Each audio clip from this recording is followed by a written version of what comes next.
دیکھیں ہماری کوشش ہوتی ہے کہ ہم اپنے ممبروں سے وہ بات بیان کریں کہ جو آج کے دور کی مناسبت سے ہو، اور یہ مولا متقیان امیر کائنات کا فرمان ہے کہ جب بچوں کی تربیت کرو تو ان کے زمانے کے اعتبار سے کیا کرو۔ تمہارا زمانہ اور تھا، اس کی مشکلات اور تھیں، اس کے چیلنجز اور تھے، اور آج کے چیلنجز اور ہیں۔ ایک زمانہ تھا کہ جب ہم عقائدی گفتگو زیادہ پیش کیا کرتے تھے، ہم اعتقادی مسائل کو زیادہ ڈسکس کیا کرتے تھے، مناظرے بیان ہوا کرتے تھے، اور آج بھی اگر ہمیں ضرورت پیش آئے گی تو ہم پھر وہی کام انجام دیں گے۔ تو آج کے دور کے اندر بھی فضائل اہل بیت کو یقین بیان ہونا چاہیے اور بیان ہوتے رہنا چاہیے، اور جو یہ سمجھتا ہے کہ فضائل اہل بیت ضروری نہیں ہے تو میں تو کہوں گا اس کا وجود بھی ضروری نہیں ہے۔ تو دیکھیے گا اہل بیت کا ذکر کرنا بہت ضروری ہے، فضائل اہل بیت کو بیان کرنا بہت ضروری ہے، اور باقاعدہ نبی اکرم نے ارشاد فرمایا کہ زینوا مجالسکم بذکر علی بن ابی طالب، اپنے مجلسوں کو زینت دو حضرت علی بن ابی طالب کے ذکر کے ذریعے۔ اسی طریقے سے کبھی فرمایا کہ ادبوا اولادکم بحب علی بن ابی طالب، اپنی اولاد کی تربیت کرو علی بن ابی طالب کی محبت کے ساتھ۔ تو بہت ضروری ہے، اہل بیت کے فضائل ہمیشہ بیان ہوتے رہنے چاہیے، لیکن آج کا چیلنج تھوڑا سا مختلف ہے، توجہ سے سماعت فرمائیے گا۔ آج اگر ہم نے وہ فضائل بیان کیے ہیں کہ جو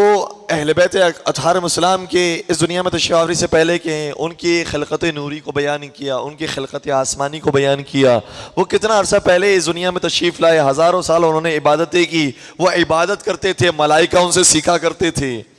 یہ ساری گفتگو اگر ہم نے بیان کی تو ہمارے بچے یقیناً فضائل سنیں گے، یقیناً مجلسوں کے اندر آئیں گے، یقیناً آئیں گے ممبروں کے قریب اور ذکر اہل بیت کو سنیں گے، لیکن وہ یہ سننا شروع کر دیں گے کہ یہ جب باتیں بیان کرتے ہیں تو اہل بیت کی ہمیشہ آسمانوں کی باتیں بتاتے ہیں، زمین کی کوئی بات نہیں بتاتے، اور پھر وہ زمین کی زندگی کے لیے، اپنی پریکٹیکل لائف کے لیے وہ کبھی کسی چینل پر ٹام کو دیکھیں گے، کسی پر پیٹر کو دیکھیں گے، کسی پر جان کو دیکھیں گے، اور اس سے معلوم کریں گے کہ انہیں زندگی کیسے گزارنی ہے۔ سمجھ رہے ہیں مشکل کو، چیلنجز کو سمجھ رہے ہیں؟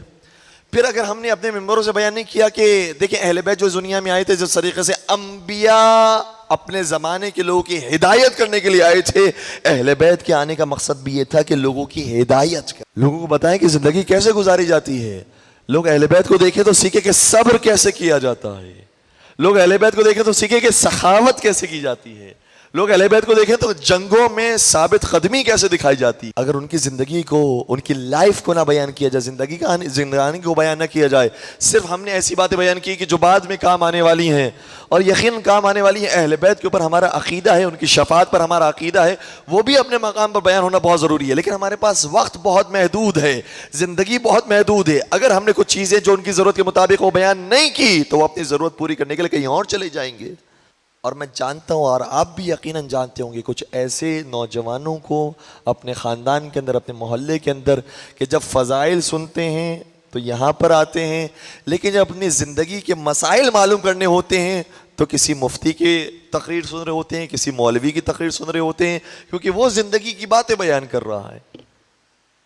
وہ بتا رہا ہے کہ اخلاق کیا ہوتا ہے، وہ بتا رہا ہے کردار کی کتنی اہمیت ہوتی ہے، وہ بتا رہا ہے کہ نمازوں کی کتنی امپورٹنس ہوتی ہے، وہ بتا رہا ہے کہ خدا کے نزدیک قرب خدا کیسے حاصل کیا جاتا ہے۔ جب وہ باتیں بیان کر رہا ہے کہ جو زندگی سے متعلق ہیں، تو وہ ہماری باتیں، آسمانی باتیں سنتا ہے، وہاں جا کر وہ زمینی باتیں سن رہا ہوتا ہے۔